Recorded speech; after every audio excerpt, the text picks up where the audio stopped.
Rádio Rio de Janeiro, a emissora da Fraternidade, passa a apresentar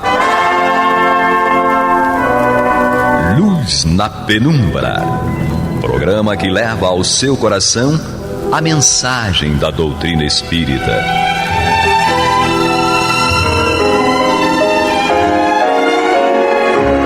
E com vocês, João Nogueira, para estudos de obras póstumas de Allan Kardec. Bem, meus queridos amigos e irmãos, aqui estamos nós mais uma vez com alegria renovada e redobrada para esse estudo, como disse o Renaud, de obras póstumas dentro do programa Luz na Penumbra. E hoje eu tenho a grata satisfação, a alegria de receber minha irmãzinha Maria de Fátima Miranda. Tudo bem, Miranda? Jesus nos conduza, muita paz. Com certeza. Nós então, Miranda, estamos estudando em Obras Póstumas o capítulo que trata do estudo sobre a natureza do Cristo.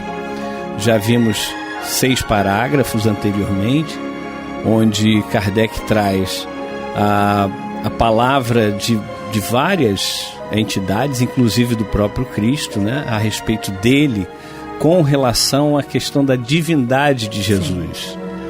E aí, agora nós chegamos ao parágrafo 7, que é predição dos profetas com relação a Jesus.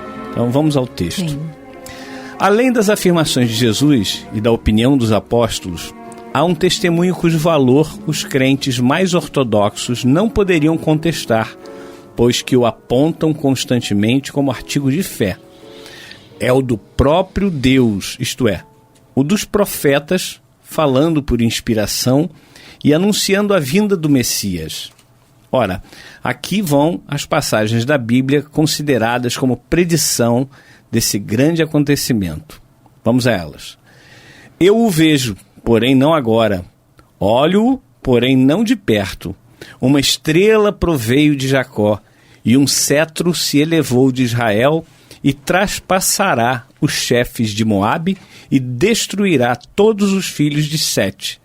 Isso está em Números, capítulo 24, versículo 17. Outra passagem. Eu lhe suscitarei um profeta como tu, dentre seus irmãos, e porei na sua boca as minhas palavras, e ele dirá o que eu lhe houver ordenado. E dar-se-á que a aquele que não escutar as palavras que ele houver dito em meu nome, a esse pedirei contas. Deuteronômio, capítulo 18, versículos 18 e 19. Mais um trecho. Acontecerá, pois, quando chegarem os dias de ti ires com teus pais, que farei levantar-se a tua posteridade depois de ti, um de teus filhos, e estabelecerei o seu reino. Ele me construirá uma casa, e eu firmarei o seu trono para sempre.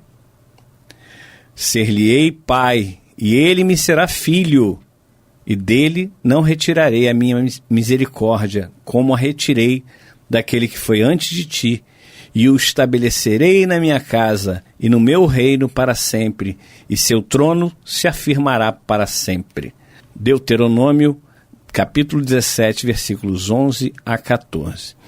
E tem vários outros trechos que Kardec nos traz, mas Kardec faz um fechamento aqui que diz o seguinte: a distinção entre Deus e o seu futuro enviado se acha aí caracterizada do modo mais formal. Deus o designa por seu servidor, consequentemente, por seu subordinado. Nada há em suas palavras que implique a ideia de igualdade de poder, nem de consubstancialidade entre os dois seres. Ter-se-ia Deus enganado, e teriam visto com mais exatidão do que ele os homens que vieram 3 séculos depois de Jesus Cristo? Tal parece ser a pretensão deles. Então Kardec nos coloca aqui ao final desse parágrafo que 3 séculos depois de Jesus foi quando foi instituída a questão da deidade de Jesus. Sim. Ou seja, disseram que Jesus e Deus eram o mesmo. Nós lembramos que o nosso Carlos Juliano Torres Pastorino, no seu livro Sabedoria do Evangelho, ele nos diz que a Santíssima Trindade, a famosa Santíssima Trindade, Deus Pai, Deus Filho, Deus Espírito Santo, só aparece uma vez no Evangelho, nos Evangelhos, e é no Evangelho de Jesus segundo João. E Pastorino diz que é uma interpolação, ou seja, não estava no original, não foi escrito por João. Esse trecho foi uma interpolação, e isso quer dizer, alguém escreveu à margem, por exemplo, glosa marginal, que chama, e os revisores depois incluíram no texto para que fizesse parte. Então, a Santíssima Trindade, ela não é original. Por isso que aqui o Kardec fala de 3 séculos depois, porque a Bíblia ela só existe a partir de 381, com Jerônimo fazendo a compilação e a tradução de todos os textos do Antigo e do Novo Testamento para o latim, gerando a chamada Vulgata Latina. A partir daí, cria-se a Bíblia, porque antes os escritos eram todos separados. Então, Miranda, o que a gente tem aqui, Kardec mostrando por vários ângulos que Jesus e Deus são entidades distintas. A gente talvez tenha a necessidade de colocar Jesus como Deus para que a gente possa entender um poder, uma autoridade. Mas precisa Jesus ser o mesmo em ser que Deus para ter autoridade?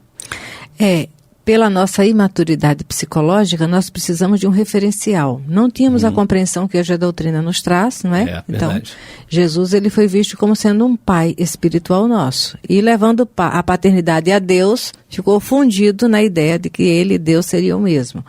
Mas depois nós vamos compreender que essa ideia intrínseca de que Deus seria e Jesus seriam o mesmo, é para nos deixar uma mensagem implícita de que nunca chegaríamos ao nível do Cristo. Não é? Isso aí já é uma tendência de alguma ideia que de alguma forma nós mesmos organizamos lá para trás, não é, João? Agora tem que desorganizar. Para deixar um distanciamento abissal entre nós e o Cristo. Mas Jesus mesmo, em nenhum momento no Evangelho, ele nos deixa algo explícito que poderia levar a essa conclusão. Alguns estudiosos fazem aquela referência ao momento em que ele diz assim, eu e o Pai somos um. Mas tem um outro momento em que ele também diz, desejo que sejais um comigo, assim como eu sou com o Pai. Então, se ele e Deus são o mesmo, porque ele referenciou-se dessa forma, nós também seríamos o Cristo, Jesus de Nazaré, e sabemos que não somos. Exatamente, é isso, muito boa essa abordagem, porque a nossa doutrina ela é uma doutrina de razão, de raciocínio lógico. E você lembrou bem, Miranda, quando você fala que não tínhamos naquela época a doutrina espírita. Bendita a doutrina espírita que hoje faz com que nós possamos refletir com muito mais tranquilidade, com muito mais... Realmente, a palavra é essa, lógica, razão. Como Kardec coloca no Evangelho segundo o Espiritismo, fé inabalável é aquela que pode encarar frente a frente a razão em todas as épocas da humanidade. Não pode ser diferente, né? Bendita a doutrina espírita. O Espiritismo, ele está em a natureza, mas a doutrina espírita chega com Kardec, não é? Os fenômenos estudados por ela estão no mundo desde que o primeiro ser chegou à Terra, né? Desde a sua jornada evolutiva, enquanto planeta, ali de alguma forma, já estavam presentes situações de fenômenos da vida.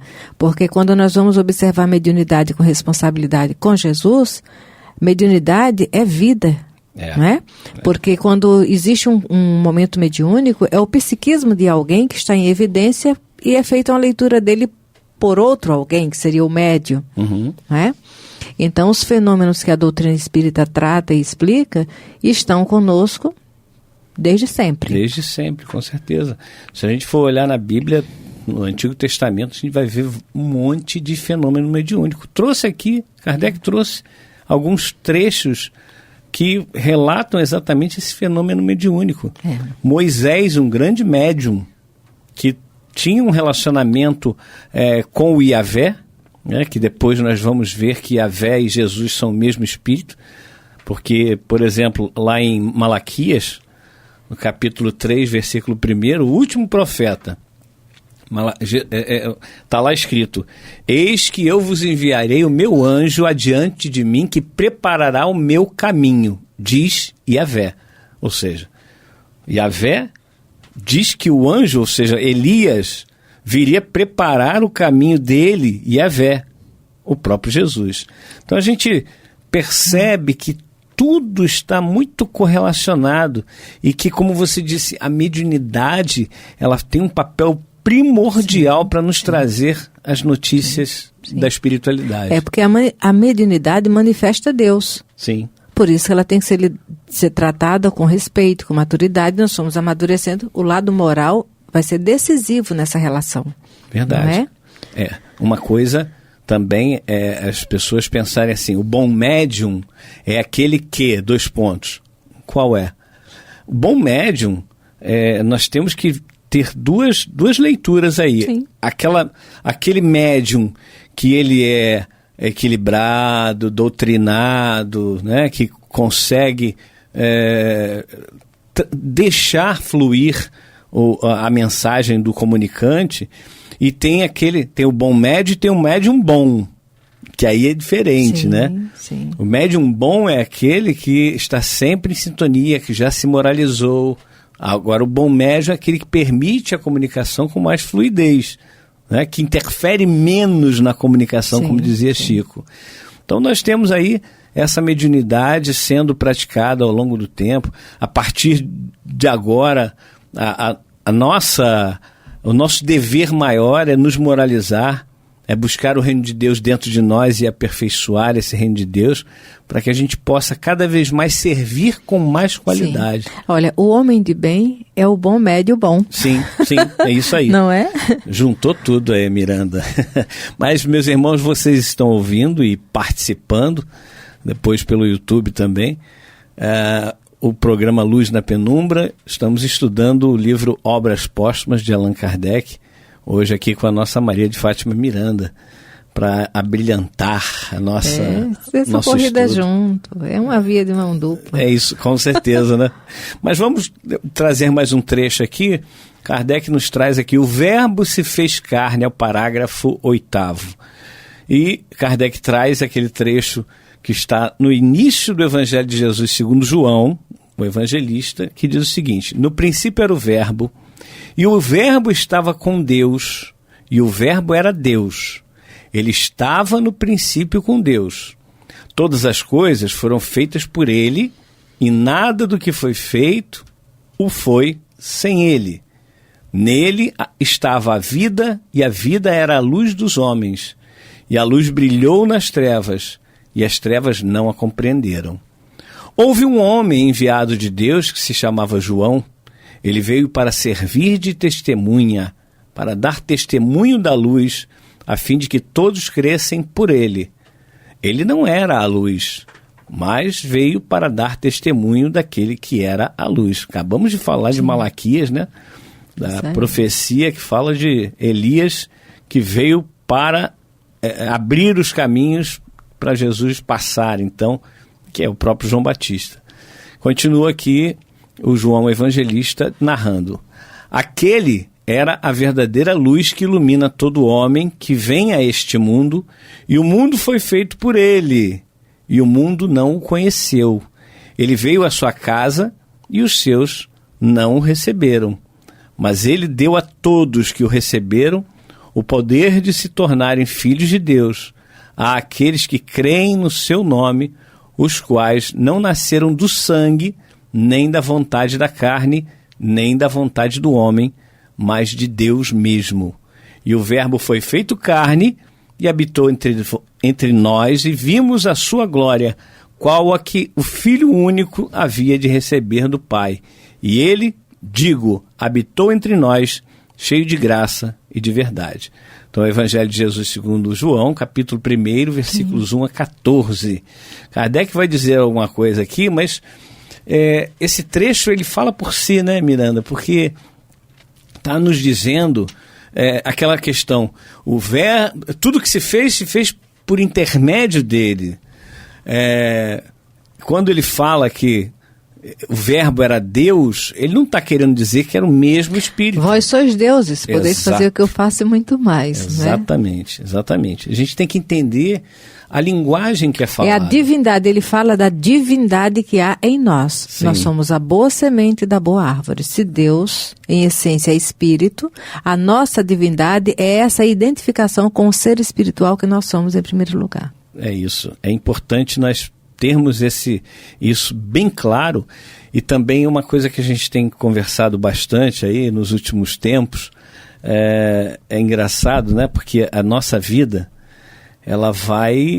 nós vamos por caminhos que a gente olha assim às vezes e fala, meu Deus, o que está acontecendo na minha vida? Né? Aí você fala, mas por que isso? Aí você começa a perceber que cada acontecimento na nossa vida é um acontecimento para o nosso aprendizado. E que aquela passagem que João Evangelista na sua carta fala que Deus é amor, né? E Paulo de Tarso falando que em Deus vivemos e em Deus nos movemos, né? E várias outras passagens que outro dia no Debate na Rio nós conversamos a respeito. Então, todas as vezes que nós sofremos é porque nós sofremos não só, todas as vezes que nós sofremos e que nós infringimos a lei divina, nós estamos então fora desse amor. Fora do amor, na verdade, não existe nada. Sim. O que acontece quando nós infringimos essa lei de Deus, ou essas leis de Deus, é que nós, então, sofremos, nós ficamos mal, nós recebemos tudo aquilo que a gente faz de errado, a gente recebe de volta. Lei de causa e efeito, não tem outro jeito, né? É a única coisa, essencialmente, que gera sofrimento em nós, esse afastamento de Deus, porque expressa a nossa rebeldia. Isso. Exatamente. Nós ainda somos rebeldes, né? Pois é, meu filho. Eu acho isso uma tremenda falta de inteligência nossa. Olha, somos seres pensantes que ainda não raciocinamos a grandeza de usar bem essa inteligência. Não é? Quem é beneficiado por fazer bem? Mas sabe o que é? São os condicionamentos. Durante séculos nos percebemos corpos. E fomos dando um poder a esse corpo de decidir como se ele fosse o ser pensante, que não é. Então agora nós ainda agimos por um instinto gerado nesse condicionamento e parece que a razão fica no departamento que nós temos dificuldade de acessar. Pois é. A nossa emoção está movida mais pelos instintos primários do que pela claridade da razão. Pois é. Não, mas é um desafio nosso agora, né? A gente tem que mudar isso. Tá muito claro na minha mente, nos últimos dias principalmente, que nada se muda, tudo aquilo que nós estamos passando, aquele sofrimento que nós estamos passando, etc e tal, não vai mudar se nós não aprendermos a amar, se nós não fizermos disso um objetivo. Eu preciso amar, e amar não é amar a quem nos ama. Sim. Apenas. Como Jesus lembrou, se amardes apenas aqueles que vos amam, que mérito tereis vós? Por isso eu vos digo, amai os vossos inimigos, orai pelos que vos perseguem e caluniam. Porque esse amor que ele fala é o se amar. Nós precisamos aprender a nos amar. Porque o próprio João, ele diz, se nós dizemos que amamos a Deus que não vemos...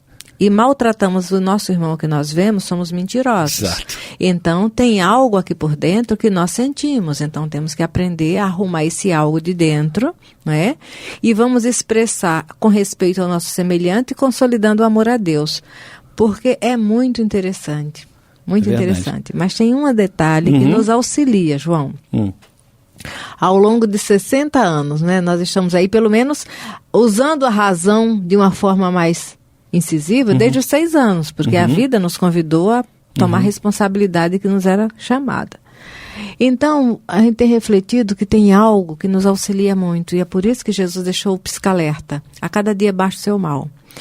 Construamos metas de 24 horas. Nós temos todo o direito de planejar o amanhã, mas deixar que ele aconteça. Mas nós queremos hoje viver o amanhã. E com isso transferimos essa bola de neve dos desafetos, dos desencantos, dos desencontros. é uma maneira de não usar bem essa razão que nos convida a amar. Mas quando nós planejamos o amanhã, mas sabendo que ele não nos pertence, raciocinar o amanhã é exercitar a inteligência. Mas o amanhã não nos pertence. Amanhã é de Deus. Nós temos o hoje. Então, hoje, somente por hoje, eu vou ficar mais atenta aos meus impulsos, não é?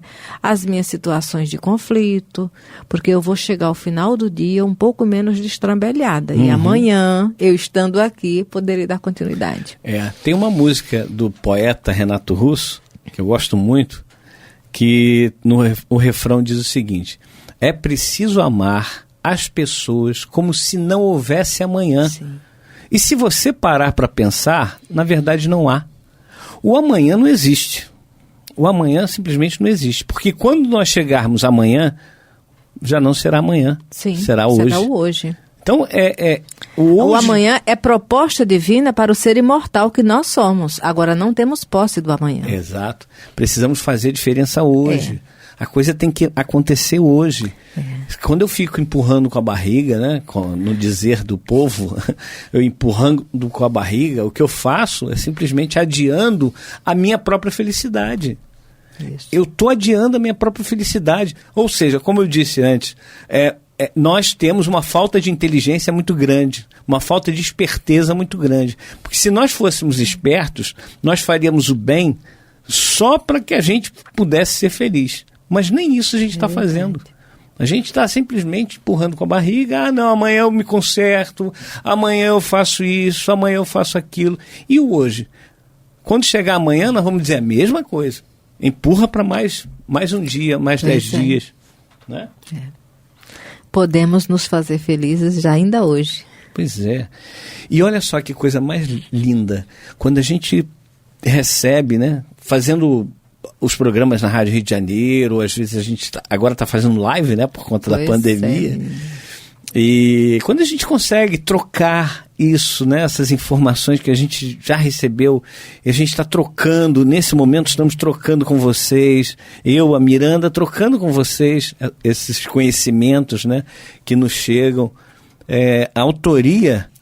A autoria dos ensinamentos, Jesus já diz, é de Deus. Sim. Que Jesus pega esses ensinamentos e nos transfere. Então, a gente não deve ficar vaidoso porque a gente tem um conhecimento. Não. Conhecimento é divino, a gente está aqui tomando posse daquilo que ele mesmo nos entrega. Na Terra, toda a propriedade do bem é divina. É isso aí, no universo inteiro. Sim, até, né? Né? E o que a gente precisa fazer, então? Precisa trabalhar no nosso íntimo. Quando a gente recebe informações, né, comentários até, olha, muito obrigado, muito obrigada pelo que vocês fizeram, etc e tal. Não nos envaidece, sinceramente. Eu sei que eu estou falando pela Miranda também. Às vezes a gente fica até envergonhado, sabe? Porque é como se nós estivéssemos ali recebendo um louro que não nos pertence. E na realidade não nos pertence. Não é? A gente tem que receber Por isso. Por outro lado, é um constrangimento que nos convida à responsabilidade. Isso. Mas aí tem uma coisa que eu acho muito legal. Quando nós sabemos que ajudamos alguém. Sim. Isso é fundamental. Essa é a partilha. Não é? Porque, olha, nós temos o dever de nos preparar, pelo menos. Sim. Buscar conhecer aquilo de que nós vamos falar. Sim. Esse é o nosso esforço. Mas quando nós chegamos ao microfone e vamos partilhar esse conhecimento, os espíritos nos socorrem. E, às vezes, fazem a junção daquelas ideias que nós estamos raciocinando dentro do estudo e trabalham uma pílula de conforto, de paz, de harmonia para aqueles que nos escutam. Não é? Mas a todo momento nós sabemos que somos socorridos juntos. Sim, com certeza. É a condição de evangelizando do Cristo. Pois é, mas olha só, estamos chegando ao final do nosso programa de hoje. Estava tão gostoso, Miranda. Obrigado por você estar aqui com a gente. Agradeço a Jesus pela oportunidade, não é? Muito prazeroso mesmo, de verdade. Bom. Meus irmãos, até a próxima oportunidade, se Deus assim permitir. Você está ouvindo o programa Luz na Penumbra.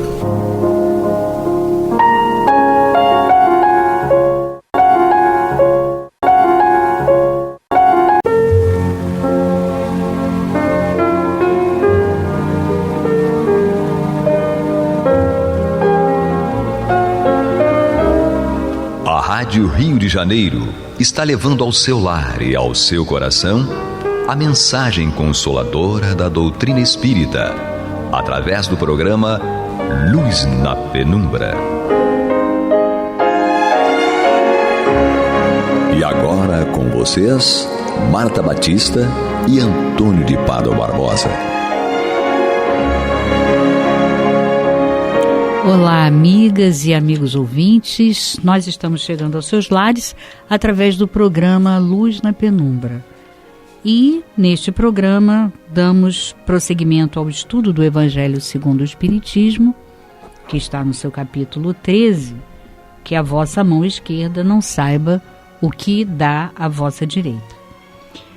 Bom, nós estamos no tema da beneficência já há alguns programas, prosseguindo sempre com essas mensagens nessa temática da beneficência.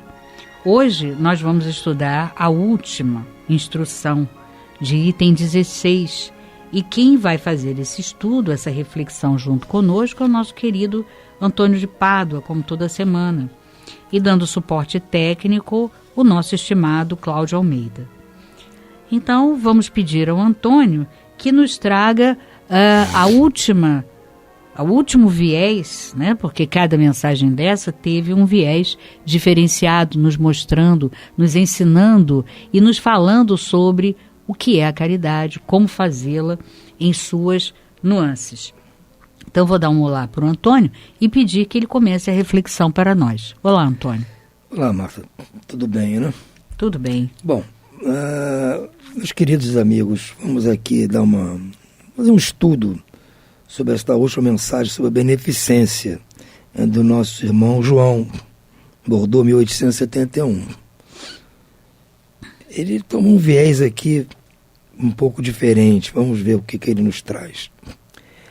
A mulher rica, feliz, que não tem necessidade de empregar o seu tempo nas tarefas domésticas, não pode consagrar algumas horas em trabalhos úteis aos seus semelhantes? Que ela compre, com o supérfluo dos seus prazeres, roupas que agasalhem os infelizes que tremem de frio. Que faça, com suas mãos delicadas, roupas grosseiras, porém quentes, que ajude a mãe a cobrir o filho que vai nascer, se com isso seu próprio filho ficar com algumas rendas a menos. O da pobre terá mais calor. Trabalhar pelos pobres é trabalhar na vinha do Senhor. E tu, pobre obreira, que nada tens de supérfluo, mas que por amor aos teus irmãos também desejas dar um pouco que possuís, doa algumas horas do teu dia, do teu tempo, o teu único tesouro. Faz alguns trabalhos elegantes que tentam os felizes, vende o produto para esses serões e também poderás proporcionar um pouco de auxílio aos teus irmãos. Terás algumas fitas de menos, mas darás sapatos àqueles que têm os pés nus. Vejam bem, ele está se dirigindo mais especificamente, ou melhor especificamente, diretamente às mulheres, né? E nós temos que observar que ele está num contexto do século XIX. Estamos aqui em 1861. Vamos dizer, o contexto das mulheres hoje já é um pouco diferente. Então eu não quero que fique parecendo aqui que ele está tendo assim uma conotação um pouco machista, mas não é, ele está se atendo ao quadro da época. Claro. Hoje o cenário é outro, mas a recomendação dele continua válida, né? Porque é lógico, ele só fala aqui das mulheres que não têm tarefas domésticas, porque naquela época as mulheres se dividiam em duas categorias: as que tinham as tarefas domésticas e as que não tinham tarefas domésticas, porque essas tarefas eram feitas pelos servos. As que não tinham servos, elas mesmas faziam as tarefas domésticas. Hoje já não é assim. A mulher tem as tarefas domésticas, já todas as mulheres têm as tarefas domésticas. Mesmo aquelas que têm, às vezes, a colaboração de alguém, não vou dizer que seja uma serva no sentido, né, mais restrito, mas não tem nenhuma ajudante. Tem sempre uma ajudante, uma faxineira e tal. Mas a maior parte das tarefas ainda é feita pela mulher, que ainda tem hoje as tarefas fora de casa. Temos que convir isso. E alguns homens que têm a tarefa aí fora de casa, alguns ainda já estão dando uma ajudinha às mulheres nas tarefas. Então, o quadro é um pouco diferente. Mas ele quer dizer que se você tem algum tempo de sobra, algum recurso de sobra, você pode, até por um hobby, né? Por um passatempo, fazer alguma coisa que seja de agrado, de ajuda ao que não tem. Fazer um enxovalzinho, fazer uma roupinha, com o próprio dinheiro. Ele diz aqui para elas usarem o dinheiro próprio, né? Qualquer coisa assim que ele fala, o supérfluo dos seus prazeres, ou seja, o dinheiro que ia ser gasto nos prazeres, o supérfluo disso, elas usassem. Lógico que as mulheres não precisam hoje abdicar dos seus prazeres, mas elas que trabalham, né, normalmente trabalham fora, pode pegar um trocadinho ali e num tempinho fazer alguma coisa, ou se não tiver como fazer, comprar, né? Há tanta chepinha por aí, tanto brechózinho, tantas lojas com grandes liquidações, comprar umas fraldas, comprar uns cobertorzinhos, como minha mãe chamava aquele cobertor puxa-estica, baratinho, e sempre tem. E aí eu amplio, não é só para as mulheres, porque ele aqui está falando das mulheres, mas isso vale para os homens também, que tem algum recurso, que juntem as suas mulheres, façam um recurso um pouco maior e colaborem com aqueles mais necessitados, né? Será uma tarefa dos dois. Se possível, levem os filhos, as crianças, para eles também eles irem, como naquela história que nós já lemos aqui, daquela outra senhora que fazia caridade sem ninguém saber, levava a filha junto. Então, é isso que nós temos que ver. A ideia dele é correta, o conceito é válido, só que o cenário hoje é outro. Mas nós podemos adaptar o que ele está pedindo ao cenário de hoje. Mulheres e homens juntos, com ou sem tarefas domésticas, com ou sem supérfluos, podem tirar um recursinho, aquilo que bota no cofrinho, as sobrinhas das moedas, e juntar, e daqui a 6 meses de juntar, dá para passar numa loja lá na Rua da Alfândega e comprar lá algumas coisas para ajudar as pessoas, né, mais necessitadas, principalmente no inverno. Aqui na nossa cidade não tem tanto inverno assim, vamos dizer, mas no interior do estado, cidades, ainda que tem frio, mandem para lá, para o pessoal da Serra, sempre vai ser bem recebido. Com relação, como ele fala aqui, a obreira, a pobre obreira, ou seja, é a mulher que presta serviços para aquela que não faz serviço doméstico. Hoje existe ainda pessoas que trabalham assim. E ela não está isenta também de praticar a caridade. Porque vamos supor que ela tem algum tempo. Eu sei que é difícil, né? As coitadas trabalham como diaristas, faxineiras, mal tem tempo de chegar em casa e sair de volta para trabalhar. Mas, quem sabe, um esforço consegue arrumar um tempinho para fazer alguma coisinha para vender numa quermesse, vender num bazar, para juntar um dinheirinho e às vezes até juntar com o da patroa, fazer um pacotão. Então a sugestão dele é válida. Cada um tem que buscar dentro de si, como disse sempre, na inteligência de cada um, o meio de ajudar o mais necessitado. E vós, mulheres, que vos devotastes a Deus, trabalhai também para a sua obra, mas que os vossos trabalhos caros e delicados não sejam feitos somente para enfeitar as vossas capelas, para atrair atenção para a vossa habilidade e vossa paciência. Trabalhai, minhas filhas, e que o produto das vossas obras seja destinado ao auxílio dos vossos irmãos em Deus, os pobres, que são seus filhos bem-amados. Trabalhar para eles é glorificá-lo. Sede para eles a providência que diz: aos pássaros do céu Deus dá o alimento. Que os fios de ouro e de prata que se entrelaçam sob vossos dedos se transformem em roupas e em alimentos para aqueles que necessitam deles. Fazei isso e vosso trabalho será abençoado. Também temos que fazer uma adaptação ao contexto de hoje. As irmãs que se dedicavam exclusivamente às tarefas da religião, chamadas irmãs de caridade, madres, freiras daquela época, realmente, coitadas, elas iam para lá e não tinham, vamos dizer assim, outra ideia a não ser fazer coisas para embelezar lá a igreja, as capelas, as vestimentas dos padres, dos grandes sacerdotes. Poucas se dedicavam realmente ao trabalho de auxílio direto ao necessitado. Existiam, é claro, as irmãs de caridade que estavam em hospitais, asilos, creches, orfanatos. Já havia isso, é claro, mas existiam aquelas que não por maldade, gente, mas por não saber, porque achavam que já estavam fazendo uma grande caridade, dedicando-se ao trabalho de Deus. E para elas o trabalho de Deus o que era? Bordar a roupa mais bonita lá do cardeal.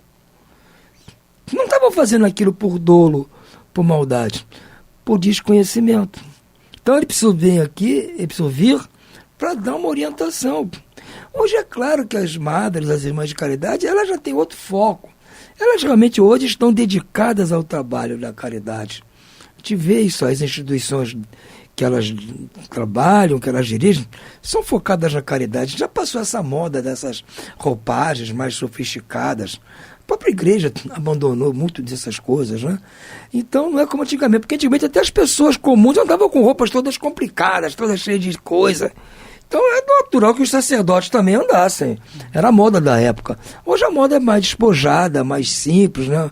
Então os sacerdotes também estão com roupas mais simples. Então elas não tendo essas tarefas, estão se dedicando realmente ao trabalho de caridade, de ajuda, na verdade, de levar comida a essas pessoas que não têm, agasalhos.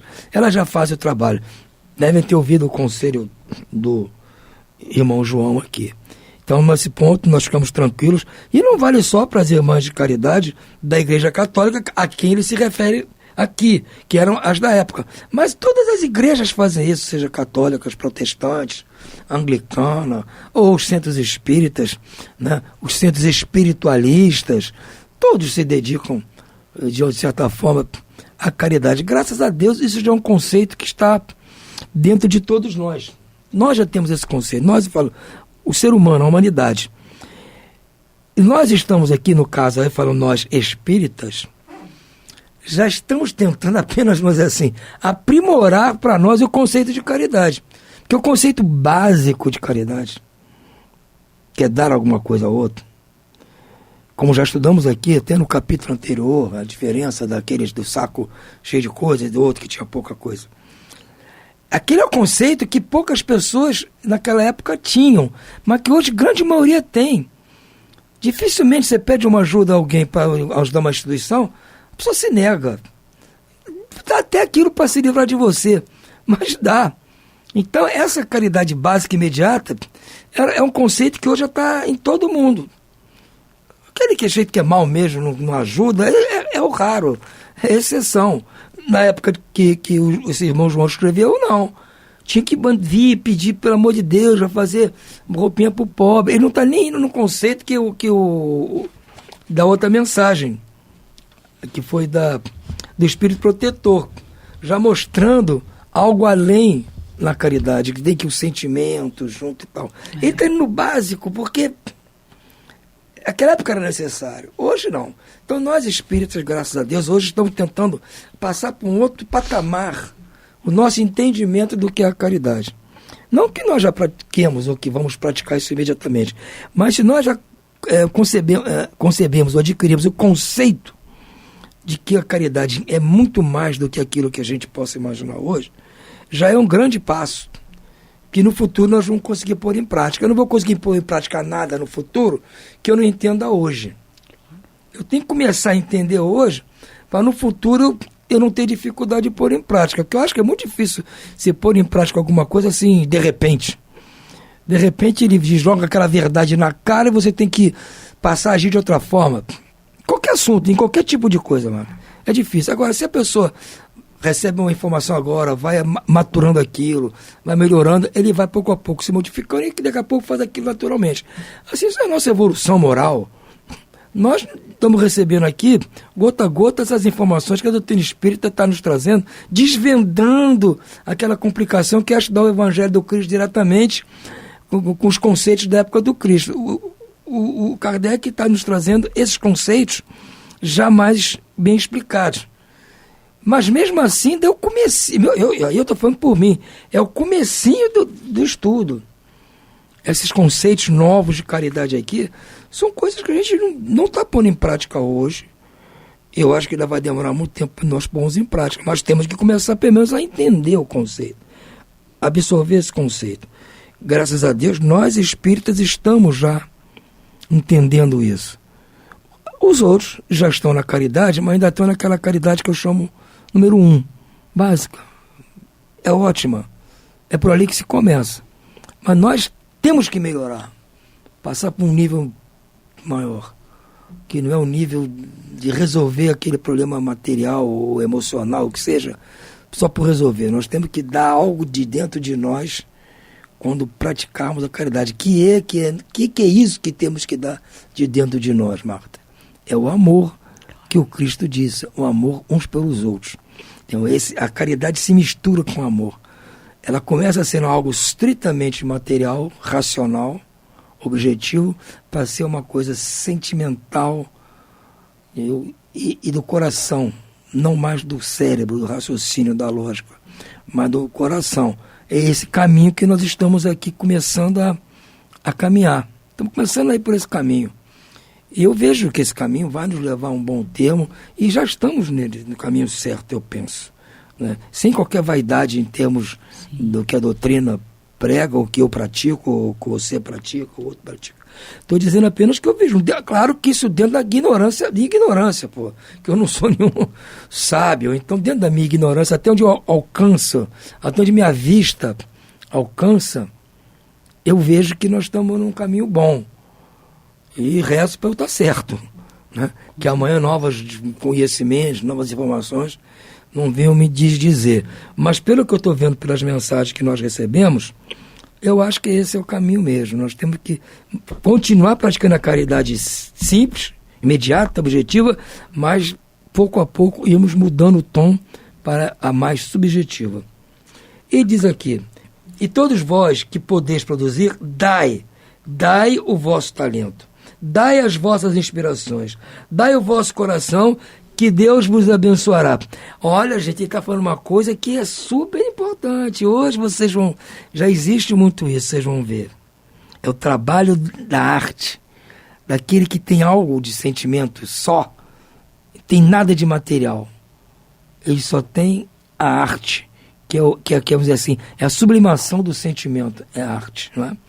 E está falando isso, ele diz: poetas, literatos, cujas obras são lidas somente por pessoas de sociedade, satisfazeis seus momentos de lazer, mas que o produto de algumas de vossas vendas seja consagrado para o auxílio aos infelizes.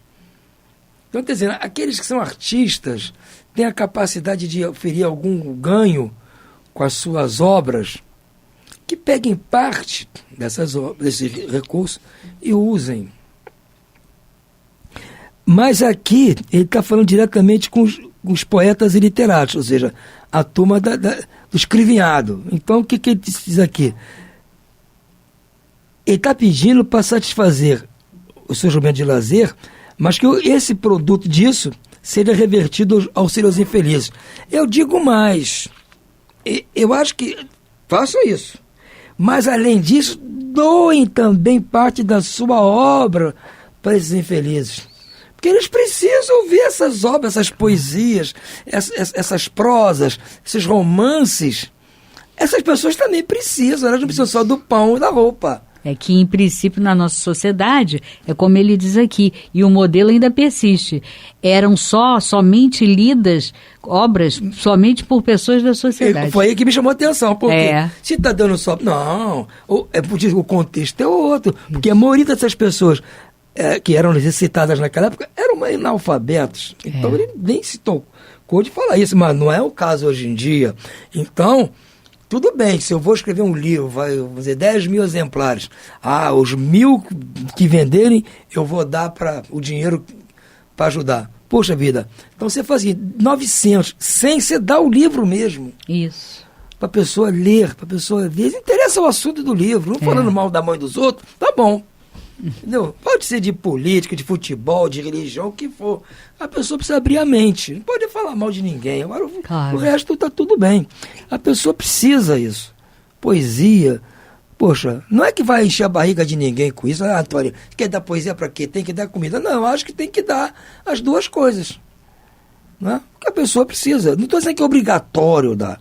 Mas se puder, dê também isso.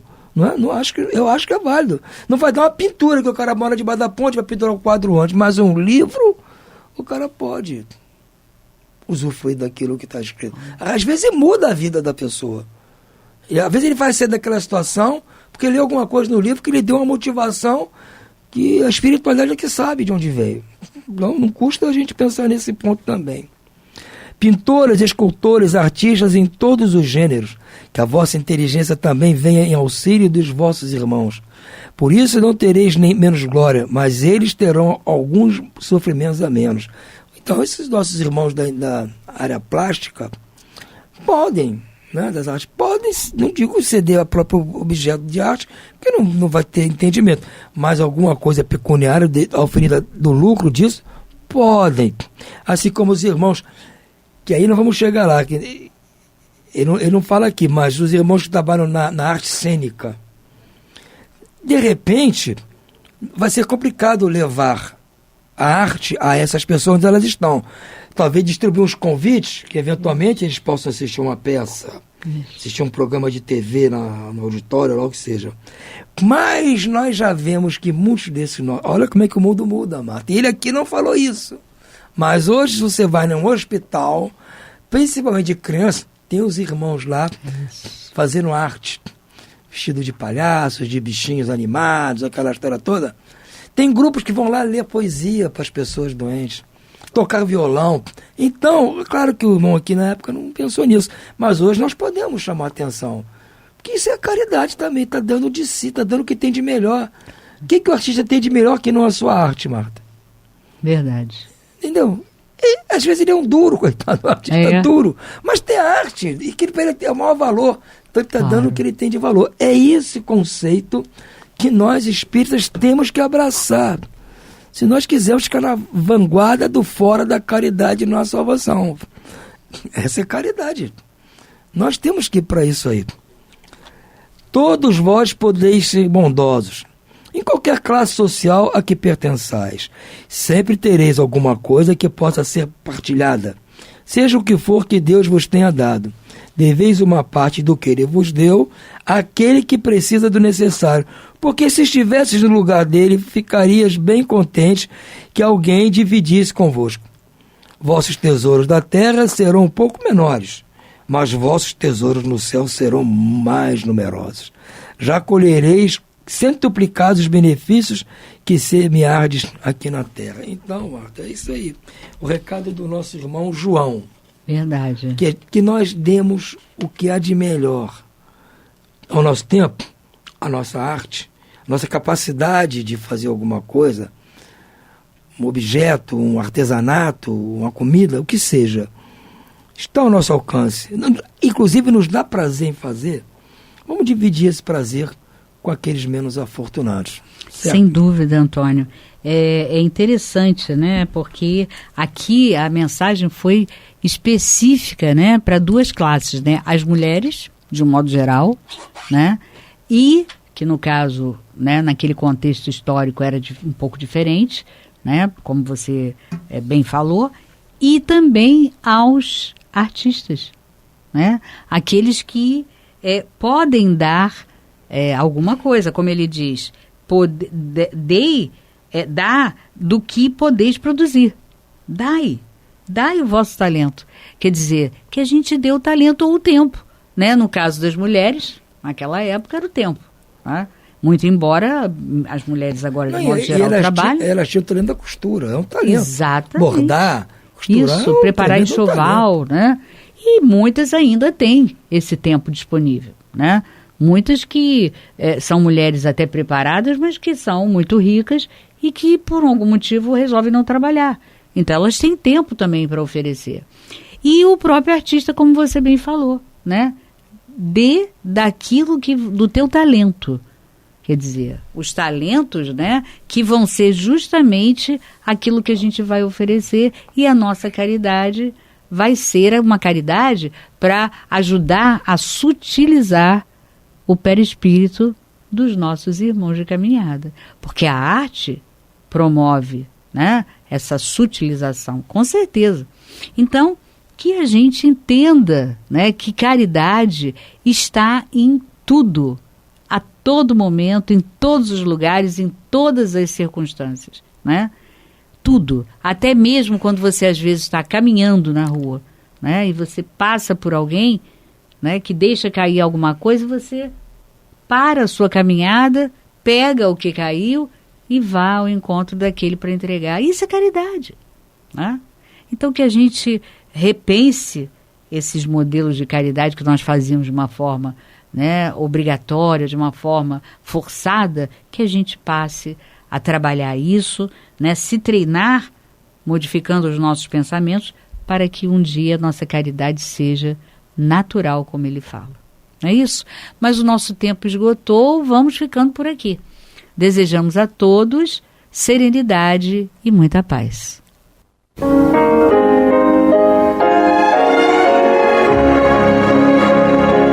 E vamos ouvir agora a prece de encerramento de nosso programa, na voz de Geraldo de Aquino. Jesus, dá-nos coragem para a luta, piedade para os insultos e misericórdia para as injustiças e ingratidões. Limpa nossa alma de inveja e ambições mesquinhas, de ódio e de vingança o nosso caminho. Que assim seja.